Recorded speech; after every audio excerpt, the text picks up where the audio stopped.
So the plan for this hour is talking about what's the best timing for food and water delivery, because that has a lot of impact on things like gut stress and GDV and a whole bunch of other things. And then we'll talk about body condition scoring. And you guys might not like me, which is why this is good. This is my second presentation to you, because at the end of the body condition scoring section, you might think that I'm a real hard ass and you don't want to talk to me anymore about fat dogs. But it's important, because if you want your dogs to have a long career, they need to have the right body condition score. We'll talk about what you should feed, kind of a reminder of those ranges I gave you before, and how to make decisions on the food that you're going to feed based on what the pet food bag tells you, which is pretty difficult. So we'll talk a little bit about that and what you can do to sort of understand the pet food bag better and what your options are. So in my opinion, when to feed depends on three things. It depends on the job that you're asking your dog to do.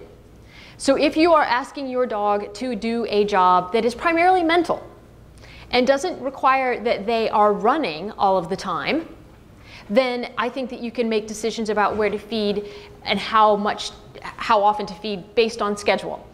Does it make your life easier to feed multiple times a day, or does it make your life easier to feed once a day? I think that the activity level of the dog that you're feeding should influence when you feed. And what I mean by that is, if you have a dog who is a trailing dog and they are therefore an endurance dog and they are working 3 and 4 hours at a time, you would deliver calories to that dog differently than you would deliver calories to a dog who was using their nose but doing it at a slow pace, or doing it in spurts of activity. All right, what about water? Water is that one nutrient where we think that we know how to deliver it, and oftentimes we don't deliver it the right way. So just as a reminder, we all know dogs don't sweat, but we need to remember that water leaves dogs not only through urine and feces, but through respiration and salivation. So if you have that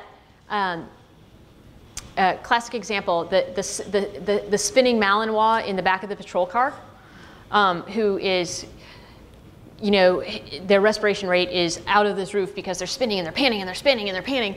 These are the guys that are losing some water that way, as well as a lot of energy. So if we think about that, we need to keep in mind that dehydration is always an issue with these high drive dogs, because they live up here and they're busy all the time, and they forget to drink because they are high drive dogs. And you see that a lot in the sled dogs. They forget to drink, and the sporting dogs forget to drink. What I wanted you to get out of this was just that we don't get to decide what's on the bag. AFCO tells us, our regulatory body tells us what we have to have on the bag, and then we put marketing spiel around it. But these are the things that we have to have on the bag, and these are the things that you should be looking for to tell you what the food really does. So it should have a claim telling you how this food is supposed to perform. You're supposed to know what kind of animal it's for. And then on the back will be the list of ingredients, the guaranteed analysis, and the nutrition statement. The problem with the guaranteed analysis, to Amy's point earlier, the problem with the guaranteed analysis is that it's not a predictor of how digestible the food is. And my example for that is, if I told you this is the guaranteed analysis for this food, it could very well be this canned dog food. But it could also be this: 4 pairs of work boots, oil, water, and charcoal. Because the guaranteed analysis is not indicative of quality. It's simply telling you what the chemical analysis is of those nutrients. Does that make sense?